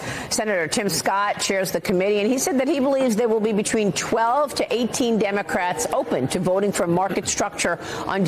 When can you get 12 to 18 Democrats agree with Republicans on fucking anything? This is exciting. Digital assets. How are you expecting this to play out? We also, guys, the CFTC is allowing New York Stock Exchange, CBOE, all these to to start allowing trading of actual Bitcoin and Ethereum soon. Fuck. Well, I've really enjoyed working with Kirsten Gillibrand and Cynthia Lummis, both who've been real leaders. Chairman Tim Scott in the Senate has put together a working group. Hey, thank you, Hef, for the 10 memberships, man. Appreciate you, buddy. Anybody who gets those, you guys can talk and chat. On the digital assets framework. The Clarity Act in the House, which I wrote, got 78 Democrat votes here in the House. Back in July, we sent that to the Senate with really a suspension level vote. We got such overwhelming support by Democrats and Republicans. Sounds good. That the Senate would consider taking up the Clarity Act in their process and simply making improvements to it. I think that would be a great approach. But Tim Scott and his working group and the leadership of Subcommittee Chair Lummis and John Bozeman on the Ag Committee, they all have this at a top priority, and I hope we can get this done in the next few weeks. So again, nobody's talking about this, right? People have no fucking foresight for what is coming. But do you think people are going to be bullish about the Clarity Act? Imagine this. We get Fed rate cuts. We get the Clarity Act into place. The government has control of the Fed. We've got better deals closing in regard to tariffs because we are winning across the board. Those 35% tariffs against Canada are destroying them. The 50% against India will hurt. And Ukraine is winning the war in Russia, guys. I never talk about that stuff because people hate politics, but they're winning. They've got these long range weapon systems that they've been developing that we're not paying for anymore, that are getting paid for by Europe. And that we're probably helping with. I mean, we're doing a lot of stuff right now. We're even helping prep their equipment and review their equipment in Ukraine now. American forces are there making sure that things are ready to go and that they're ready to fight and helping with training and stuff. We're doing a lot of things we didn't used to do. We're going to help that war come to an end because we're going to apply massive amounts of pressure against Russia. It's all good stuff, guys. Largest bank in Brazil to launch new division exclusively focused on Bitcoin and crypto. That's probably bad news, right? People are too bearish. You're being fucking retarded. Oh, I did want to talk about this. The first sentence is the most important. So Nicholas said, BMNR has also sucked, but again, we're closer to the bottom than the top. That is the most important fucking part on all of these. If you look at all these charts, and we'll look at some in a little bit, we're closer to the bottom than we are the top. A lot closer. Amit and Jesse replaced crappy morning radio. Nice. Amit's a great guy. He's really good. I'm so proud of him. Not in like a patronizing way. Like, he's really good. I'm very just impressed with what he's been doing. We're going to talk about it. We're going to talk about Tesla in a second, but I want to hit Ethereum real quick. Who's ready for the S&P 500 announcement? Dude, if that actually... So I don't know. I'm like in the 20 to 50% camp that it happens, right? So we got 1 in 5 or 1 in 2. Somewhere in between there. That it happens. If it happens, it's fucking insane. The fact... I mean, we got Robinhood, SoFi. We got MicroStrategy. Who knows? They might put Hood in. They might put SoFi in because it's a bank and they trust it more. It's probably not going to be MSTR unless there are some good connections in there that are awesome. Look at Bitcoin pumping, guys. We're actually breaking under a 5-year trend line, an almost 5-year trend line right now here. I'm going to doom us. I'm going to click on that trend line and I'm going to turn it green. This is the worst possible thing I can do because every time I do that, we end up dropping underneath of it, but I'm going to turn that bitch green and I'm going to turn it bold too, because that is a big deal. That trend line goes to the way back. And as you can see here, we're back above it again. So remember how everybody said, oh, I sold all my Bitcoin because this is over. Sorry, sucker. You fucked up. All right, Jesse, your charts are good. It's just timing with your enthusiasm. Treasuries might... Yeah, again, so the biggest problem I have is I'm early. If you guys realize that, you're going to do really well. And I'm working on it. So, but if I end up shifting and then you guys think I'm early, then you're fucked. We'll see. Anyway, Ethereum, Bitminer. What did they buy? $727 million worth of Ethereum in the last 24 hours. And you guys are bearish. You guys think that the treasury companies are all falling apart and that the world's coming to a fucking end. I don't even think this is updated yet, but we're probably over 10% now. We're probably over 10%, or at least getting close to it, for total Ethereum held by reserved DATs and ETH ETFs. 10%. This number, just to put this in perspective, guys, let me jump in here real quick. This number, before we got Tom Lee really pumping stuff, July 15th, we were sitting at 5, a little over 5. Now we're almost at 10. We've doubled in a period of, 7 weeks? We've doubled. What if we get to 20% of the supply or 25% of the supply being consumed by treasury companies over the next 2 months, 2.5 months? What happens then? I can tell you a wicked shock in the price action of Ethereum. Do you have your overview over your current position? Yeah, it's in there. It hasn't changed much. It's pretty much the same. I don't even think I did like one trade since the last time I posted. I'm probably sitting closer to 3 million right now, which sucks. But again, it's still better than where I was last year. Sean, feels like Bitcoin will test 120 again this weekend. It could. But yeah, so huge purchases from BMNR. Oh, and we've got FS Insight, Fundstrat's company, posting a rumor about Tom Lee being on Joe Rogan. I don't care if it's true or not. I hope he gets it. Look at ETHA 45 USD calls, Jesse. I'm not doing any calls. I'm not going to. Sorry. I'm not doing any calls from here. I'm just not. I don't even care. Even if I get 200% upside on treasuries, I'm happy. If I get to like $8 to $10 million by for a cycle peak and I bail out, I'm happy with that. Even if I don't hit my 12 million goal. And again, if you guys want to play options, feel free. I'm just not looking for permanent loss. The past 24 hours, this was on the 3rd, so a couple days ago, but it says Bitcoin acquires a bunch. Again, they've gotten way more since then. I think there's more stuff I want to show you in here. Okay. ETH supply on exchanges continues to reach record lows. So there's something I want to point out in this chart, guys. This is fucking crazy. If you look here, we were pretty much chopping sideways for the longest period of time, from like 2023 all the way over here to 2025, right? For years, we were just chopping sideways. Look at this, though. Since May of 2025, we have dropped from a supply of 21 million almost on exchanges to 17.3. I can't tell you what a massive shift that is.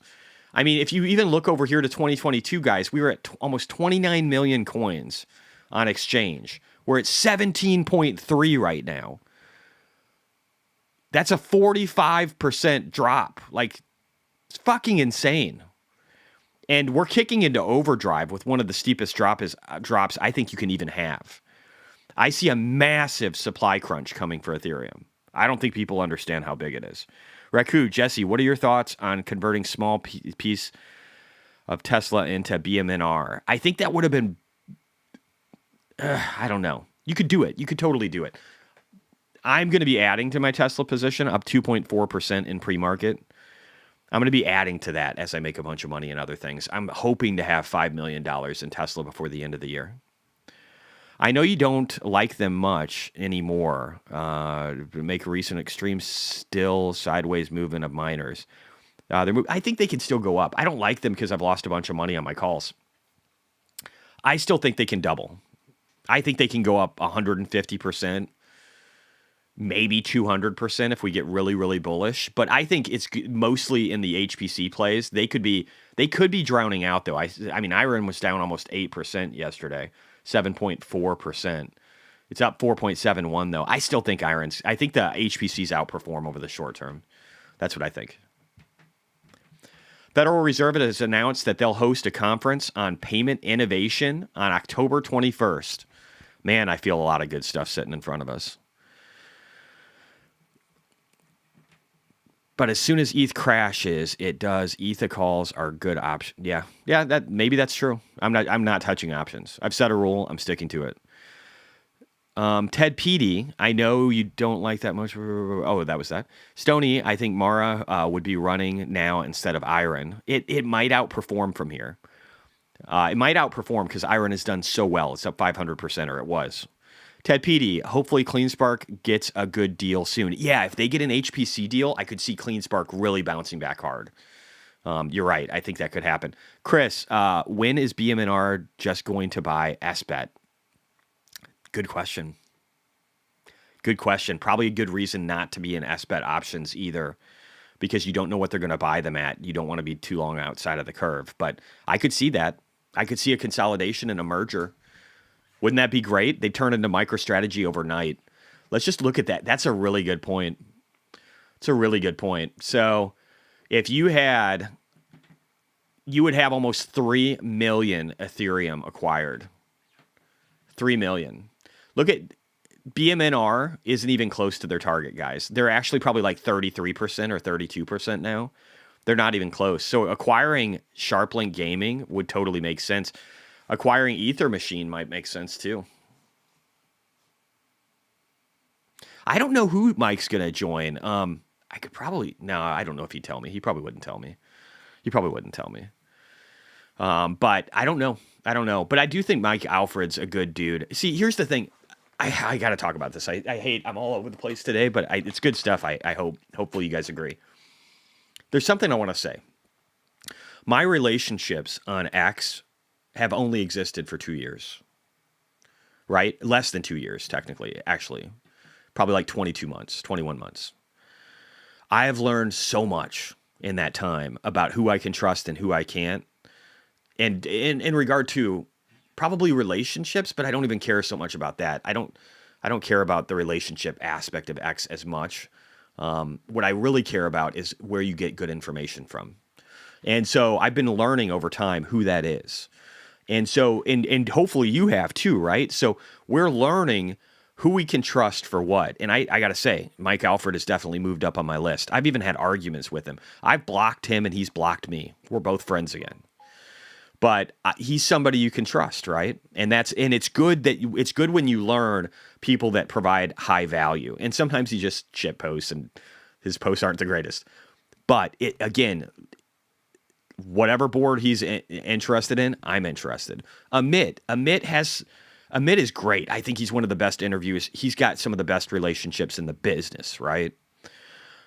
He is friends with Alex Karp. He is friends with not Vitalik. God, Robinhood's CEO. Why is his name escaping me? It's probably dementia. Anyway, he's friends with a lot of people, and he's really good at establishing relationships. And he's Vlad. Thank you, Vlad Tenev. My God, he's really good at establishing relationships, and he's really good at I don't know, a jack of all trades and one of the hardest working people in the business. Way harder working than I am. Just endless streams, like fucking 8 hours a day, dude. Just going nonstop, right? So he kicks ass. And then you have, Tom Lee. Tom Lee is the wealth of information and probably the first place you need to go. I actually think Zero Hedge provides good info. I think Yardini provides good info. Charts, Cantonese Cat. Fuck yeah, he's great, dude. There's a bunch of people with charting that do a really great job. But I think, and I hope what I give to you guys, I hope I give you the political side of things without just my bias, but letting you know why you should still be really optimistic about what's happening with this current administration. I hope I give you a macro view. Oh yeah, James, Invest Answers. Shardy's great for, again, more day trading. I would stick with day trading with Shardy. And James is just all around the data god, right? But hopefully what I'm giving you is a really well-rounded perspective, and I'm giving you access or telling you some of the greatest people that you should be paying attention to and trying to give you the optimism that you should all have. And I'm not the guy who gets out too late. I'll probably do it too early, but I'll let you know when I'm getting out and why I'm turning bearish. I hopefully will be a really good, well-rounded source for all you guys.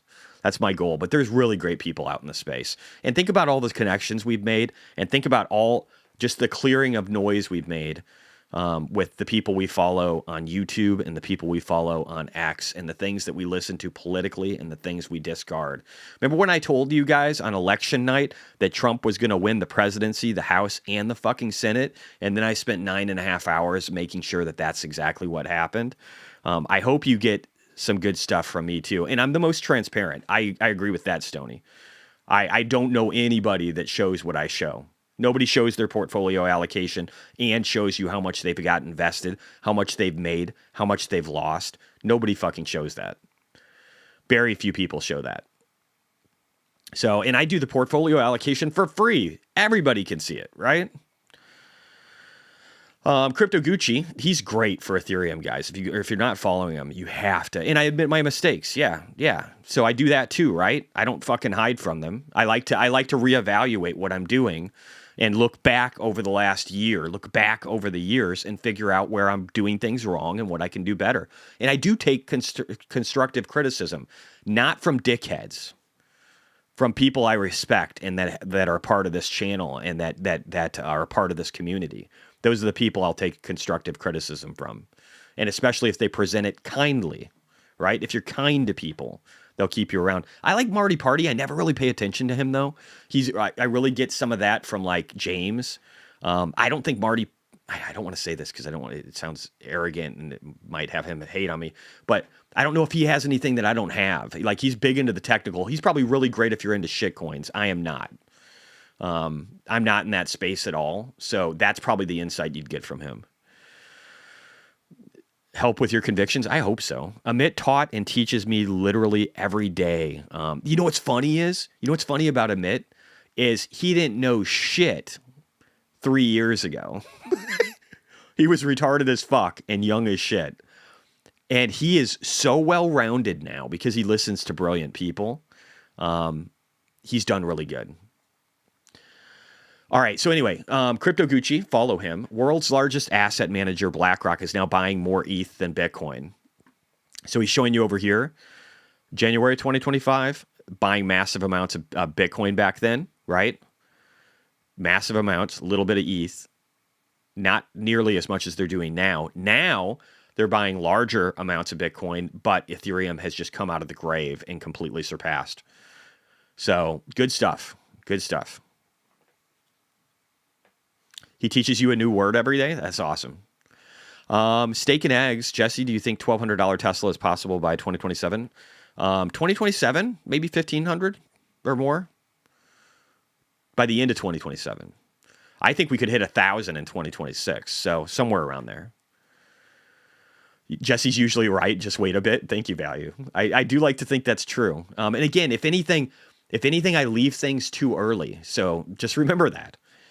Top networks by capital flows this week. One of these is not like the others. Can you see which one it is, guys? Does anybody see which one it is? All right. More central sex, not sex. CEX is centralized exchange. Okay. ETH overtakes BTC in spot market share per Kaiko. This includes Bybit, Bitfinex, Binance, Coinbase, HTX, ItBit, KuCoin, LMAX Digital, and OKX and Bitstamp. So a lot of international exposure in here. Ethereum overtakes Bitcoin. Ethereum's chart looks beautiful. Now, I don't know. Again, I love Chicken Genius. I love you, bro. You're a good dude. But there's times where you're wrong, and I don't know why you're bailing out of Ethereum right now. You need to pay more attention to Tom Lee, because this is a beautiful looking fucking chart. I don't know why anybody would want to fade this, but I do like the fact that you're talking about Solana. I think that's a good thing. Bitminer reposted this from, again, Crypto Gucci. If Bitminer is reposting Crypto Gucci, and I'm telling you to follow Crypto Gucci, maybe you should follow Crypto Gucci for Ethereum related news. Ethereum monthly transactions in August hit its highest level ever. Ever. Why would you fade that? Yeah, it's SBET. I know it's SBET because he was pushing SBET, and I think he was kind of shitting on BMNR, or at least he was just pushing SBET, and then SBET just did horrible, and BMNR did way better. It's done way better. It's a much stronger looking chart. So that's probably what it is. Kraken just announced it's bringing tokenized stocks to Ethereum. How can you be bearish this? They're not the only ones doing it too. And we've talked about the rest. Chicken Genius bailed on the idea that MNAV for treasuries can go up ever again. I get it. If he's of that mentality and he doesn't think that we could have, if we don't have euphoria, he's probably going to be right. And then we'll just get a 1x, if we're lucky, a 2x on some of these. He's probably right. I'm okay with a 2x. I'm probably okay with the 1x. I would exit my positions this year with $6 million plus $6-7 million, and I would be okay. If that's what it ends up being, and we don't have any euphoria, then I'll just go a little more conservative and just jump into, iBit or something, and Tesla, lots of Tesla, and maybe some ARGT, and maybe some other things that I think are going to do really well. Maybe throw in a little bit of hedging strategy in case the market does fall apart in 2026, because I'm too optimistic about what this administration is doing. I'd be okay with that. All right, let's go to Tesla. He does have chicken in his name. I like him, dude. I think he's a good guy. The only things I've really seen him be wrong on are maybe Rivian. He started getting shitty on Tesla and then going to Rivian, but a lot of people did that, right? He's a joker. That's why a chicken. Yeah, maybe. But then again, there's been some other thing. I know he told me he had a tough year, like the beginning of the year, I think. And then things got better because I think he was really early on Metaplanet. And he did really well on there. Thoughts on your January 2027 calls for ARKG? I don't know. I think biotech and ARK. I'm so excited about biotech, guys. So excited. Some Peter Diamandis videos that I was watching. I wanted to make a post about it. I haven't done that. I should do that. I'm really excited about biotech. Will January be okay? Probably not. Could it end up doing all right and getting your money back, maybe, and maybe making a profit? Maybe. But again, I'm going out to December of 2026 now. So I'm way out there. But we got 4 months, right? We got 4.5 months for those to do well. Maybe we end up making a lot of money. They're really oversold, but I would rather go out further. I think I've got at least December of 2026, if not into 2027 right now. I might be June of 2027s now. And so I'm just going to keep buying further out. And I might be looking at other biotech ETFs if they look like they have the potential with calls. If I'm doing any calls later, they're going to be really far out, years out, worth of planning. Smells Shock said, Chicken just said temporarily to just rotate out of ETH. Yeah, since DATs are the only buyer and their MNAVs are around 1. He's not wrong about that second part, but I think he's just, here's the thing. Ethereum treasuries became a thing when the Bitcoin treasuries were dying off. Ethereum treasuries never got the high MNAV. What if they do? What if Bitminer goes to 2 or 3x? It can do it. MicroStrategy did it. Why can't it do it? If you look at the difference between, let me just real quickly before we talk Tesla, I'm gotta rant a little bit here, okay? First off, there was an issue, and I might be moving more to Bitminer. I might sell a little bit of my SBET. I might sell some ETHZilla if it's on NASDAQ. Because NASDAQ created new rules that make it where you have to have shareholder approval for these treasury companies. And Bitminer does not have that problem. So I might lower my positions in SBET and ETHZilla today and focus more on Bitminer. Just because I have so much faith in Tom Lee right now. I have so much faith. It's probably going to get less returns. If there's euphoria, I won't do as well with that as probably what I would have done with SBET and ETHZilla, because people usually dial up the risk curve. But I want to get a combination of safety and upside.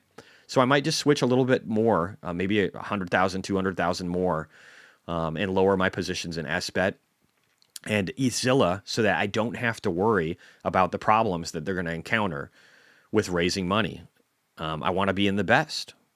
SBET announced that they're not affected. Oh, good. Okay. Do you have a post? Can you tag me on that post?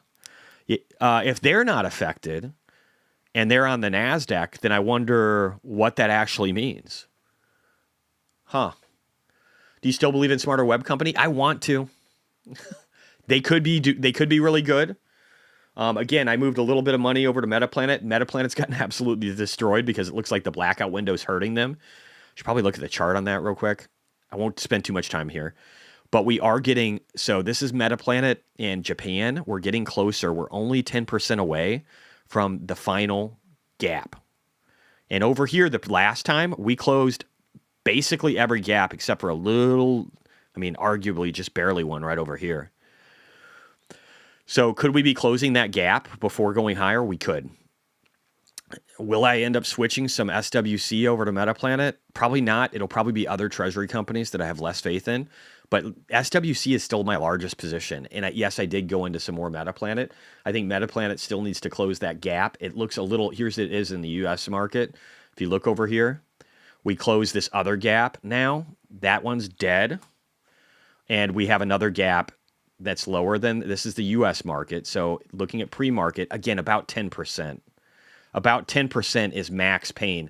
So if you're looking to add, Metaplanet is a great option because I'm telling you, there is 10% max pain to the downside. And I don't know, I might have to wipe out this other target because this one I'll probably kill. I think it's just, it's if we're crazy euphoric, right? That's if we're crazy euphoric. And I need to adjust this down. Some of these are going to get changed. So give me a second here, guys, because we got a new bottom. So let me save that. So what we're looking at, I think, again, with Metaplanet, it's looking juicier, 200 to 300% with an overshoot getting into the 30s. I think that's what we're looking at for Metaplanet because I think they're doing amazing work and they're growing like crazy, and I think they could be applied a higher multiple. And I think that same thing will happen with SWC. Is DN3 up? So DN3 is the German market. Oh, it's flat. It looks like it's flat. Okay, cool. Market's going to open in a little bit too, so I need to start moving. I need to start talking about shit. I'm way behind. Oh, we got Hassett talking about jobs data. Fuck, I want to hear that. Son of a gun. We'll get to Tesla, I promise. 1 second, guys.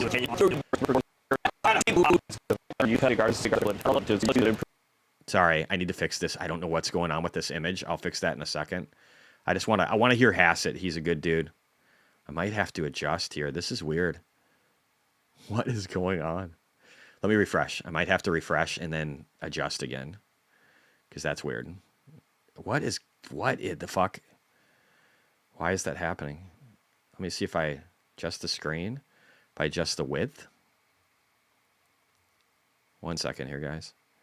Trying to see if I can. I don't have the patience for that. I want to hear it, but I cannot do that.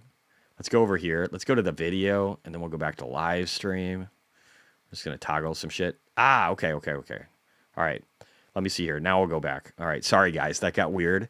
Let me adjust my screen again and get this right. That just got really weird, and I have no idea why. Let me fix something here. I'm going to go back. And guys, I haven't talked about it in a while, but my nuts are doing way better. Oh, what? Did we lose it? Oh, their feed must have gotten weird. Now it's just on this. All right, so maybe we won't listen to him live. I'll see if I can pull that up later, if I can get that to work. But we'll skip it for now and just keep moving on. Let's get to Tesla. My nuts are doing better, and I'm getting fucking sleep. Did you have a hydro? No, I had a spermicide or something. It's like this fucking sack of jizz turned into like one whole nut in size. Now you guys know. Inquiring minds, right? Oh yeah, Bitminer. I did want to talk about this one thing though. Wanted to talk about this one thing. There's this one chart I want to show. If I can find it. If I can't find it in here, I can find it in the video. Right here. 1 second. We're going to kill that. We're going to jump around here. I think it's in here. God, so many. Tom Lee giving so much value all the time. If you guys haven't seen the latest video from our chairman, you should look at it. I've got to see if it has the slide in here about... it's got some good ones. Yeah. Talking about the huge potential upside. Does this one have the... right here, baby. This is what I'm talking about. Look at this. Treasury holdings growth, BMNR versus MicroStrategy comparison. So this is by it says rebase day of zero, start of crypto treasury strategy. So if you look at what MicroStrategy did back over here and their growth, and you look at what Bitminer's doing, it's fucking insane.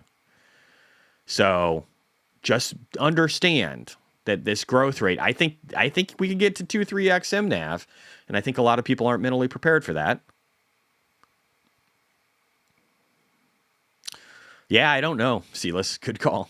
Maybe I could have had 100 more kids. When is MicroStrategy and S&P? It's after the bell. It's after the bell. You don't find out until so you won't really get to see the impact until Monday. But if it's included, which I don't think it will be, but if it is, holy fuck, will Bitcoin pump over the weekend. Solid intel. Tesla has proposed an unprecedented $1 trillion pay package. Yay. Brett Winton. Today's Tesla robotaxi app downloads outpaced Uber. We're up here, guys. This is where Waymo, look at Waymo. Look at Uber. Look at that time frame. We have got the best, highest day of download averages ever in history for ride hailing. We've got Elon Musk. We got our cracker, Donald Trump, over here. And we got Elon Musk laughing at it. They're friends again. Everybody was worried that he wasn't invited to the AI tech thing. And guess what? He was. He couldn't come. He's too busy. Breaking, Elon Musk says, won't be any safety drivers by the end of the year. Wow. Is that priced in? Fuck no. Per Bloomberg, Trump administration moves to ease rules for self-driving cars. Is that priced in? No. Is record deliveries for Tesla for Q3 priced in? No. Is the 1 million power walls globally that have been installed priced in? No. Is the fact that I think we'll get to 5 million in half the time that it took us to get to 1 million? No. Whole Mars catalog. We had this cool video of the Optimus robot that people were shitting on. It's being like, oh, look how much better this figure AI one is. Well, let's see what Whole Mars catalog, my buddy Omar, had to say about that. He said, what you saw from Benioff was real and unscripted demo, quirks and all. What you saw from Figure is a produced demo, probably sped up in time, to help them raise money with the best take selected. The Figure robot stood in one place doing pick-and-place tasks. Optimus talked to the visitor, knew where there was coke, knew how to get there, started walking there. It was cautious because in the real world, it's important not to hit other people walking around the office. And again, it's still in prototype. We're like 4th, 5th gen now. Nicola made a lot of great demo videos too. They showed a semi in motion rolling down a fucking hill. You know how many of those they produced? So again, I think this is very true. I think that you should be way more impressed with what Optimus did. Way more impressed. Also, we got BYD falling apart. Chinese EV giant BYD has to cut its internal sales target for 2025 from 4.6 million or from 5.5 million to 4.6.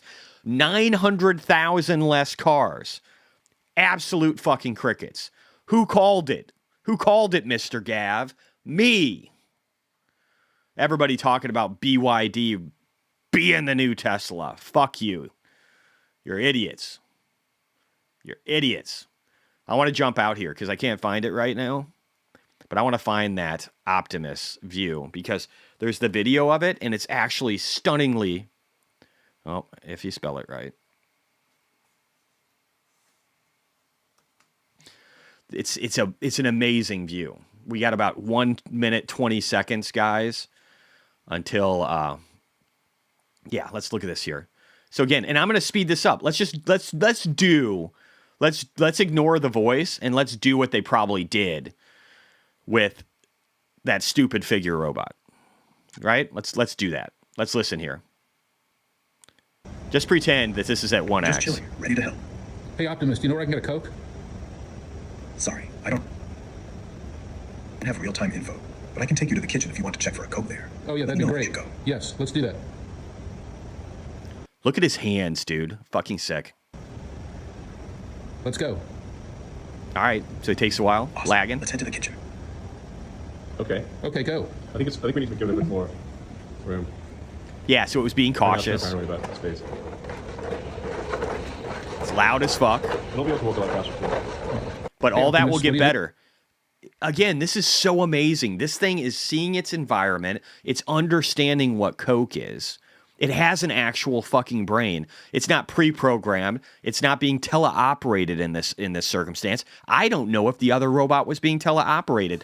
If Nikola can roll a fucking semi down the hill and call it in motion, what is Figure capable of? What is Brett capable of? I've never seen him mass produce anything. I don't care if you're optimistic about Archer. I know Archer signed deals with Anduril. Maybe he is building a robot. It doesn't even fucking matter. If he can't build it for cheap and do it in mass and do it at the scale Tesla can do, his company will die. So even if he's not a fraud, his company will die. So let's just be very real about that. All right, guys, let's take a look here. Again, that other robot wasn't doing shit. It was putting dishes away. If that's what you're impressed by, I can't fucking help you. All right, so we'll let this update. We're sitting at about, we got about a minute still. I don't think the hand's the actual, and they might not be. It doesn't matter, though. It doesn't matter. Oh, it doesn't matter. What matters is that thing can see its environment. It can query information in real time. Sure, it's got lag, but if you zoom that up to 1.75 or 2x, you wouldn't even fucking think about it. It's like, wow, it's actually working great. If they would have allowed enough room and stepped back further, because Optimus is probably trying to be super safe. Notice how it didn't leave until he backed up a little bit.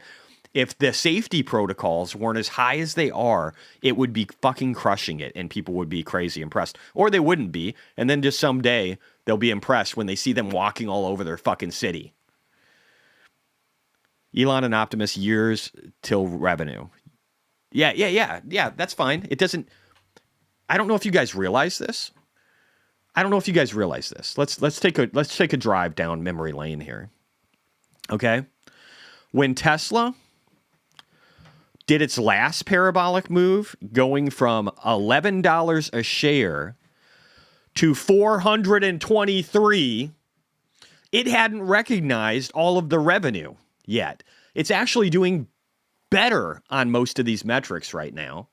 Let me just see if I have this. I don't. I'm going to pull up something real quick and just look at a few things for Tesla. But it doesn't matter when it's recognized. That doesn't matter. It really doesn't. Let me get logged in here. There we go. Okay, let me pull this back over. Again, it doesn't matter. The recognition of revenue means jack shit to what happens with the stock price. Oh, we got Rich Mantelli. We must have got another data point. Might have to jump to that in a second. But again, in deliveries, they topped out for a while, right? It was rough. Auto margins were dropping. Get it? But look at this. Non-auto gross profits going up and staying strong. Revenue, again, was flat for a while. But let's just take a look here. Let's go back in memory lane to 2019. This is where we were. This is where we are now. This is where we were. This is where we are now. This was our financial position, deep red. This is where we are now. So again, in non-auto gross profit, all these things are just fucking sick. Everything looks great. Even our Bitcoin's going up. Yeah, I heard the bell ring. Cool. I do want to see what Rick's talking about. There might have been another data point that we want to discuss. Let's just take a look here. Non-farm. Let me actually look at it first, and then we'll get his take. I could see Optimus loading up Tesla Semi for Pepsi Frito-Lay. I think oh yeah, totally, dude. Totally. It'll be everywhere. It'll be everywhere for everything, especially dependent care for the elderly. Imagine having, you know what's so sad when you get old, guys? I know so many people that are old that are alone. Their best friend died. Their wife died. Their husband died. They got nobody left in this fucking world because their kids are busy. Their kids are even busier than them. And they're just gotten old and they're alone. You know what would be awesome for those fucking people? Have a friend that takes care of them, that's there for them all the time. Optimus can be that. It's one of the best things to happen for elderly care, I think, in history. I think money markets will drop. I think people will take out home equity loans and lines of credit to invest. I think that the melt up is in front of us, and I'm very excited about it. Guys, I don't have a lot else to say. I think it's going to be a good day. We've talked about everything I wanted to talk about. I want to end again with a I think great we are in a video. bull market. Oh, I need to end with a great video, so I got to find a great video here. Let me see. Playlist, maybe. YouTube channel. That's me. I'll kill that real quick. But yeah, guys, I want to... Oh, you know what? I didn't find it here. That's why. I found it over here. I want to go out on a good note, though, and this is fucking great. So, again, September 13th, if you're in the UK, don't forget it. If you're close to the UK and Europe, don't forget it. Show people what patriotism looks like. Have a peaceful protest, but show these guys who the boss is and show them that you want your fucking country back. I love you guys. I hope you have a great weekend. Let's do it again on Monday. Hopefully I gave you some inspiration to make it through the weekend. Peace out. I'll talk to you guys later. Bye.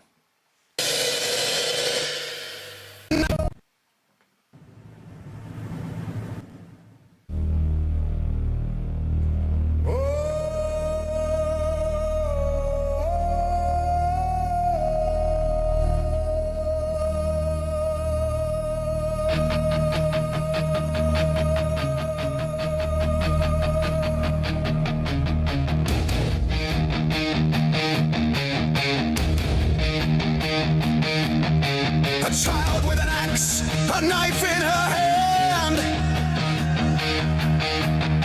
Alone in the street, making her stand.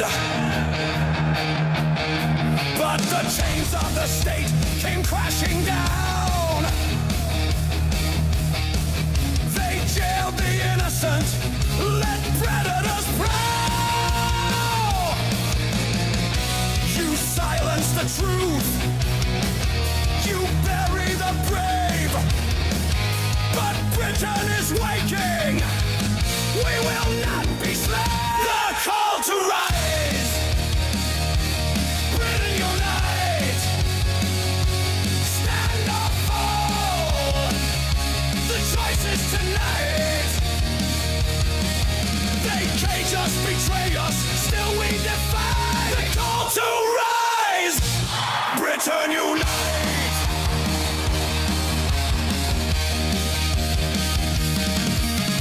Scotland streets to London squares.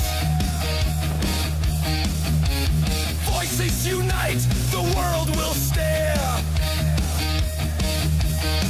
You can smear, you can slander, lock us in chains. But we come back stronger, again and again. They sold out culture. They silenced our name, but the fire is rising. We won't die in shame. The call to rise. Britain unite. Stand or fall. The choice is tonight. They cage us, betray us, still we defy. The call to rise. Britain unite.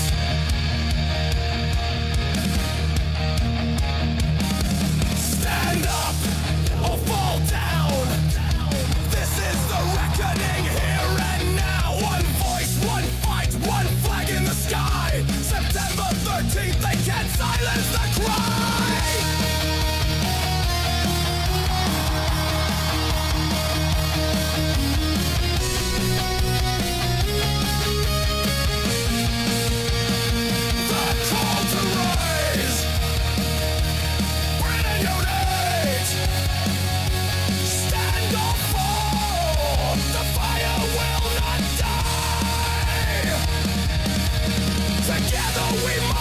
Together we fight, the call to rise!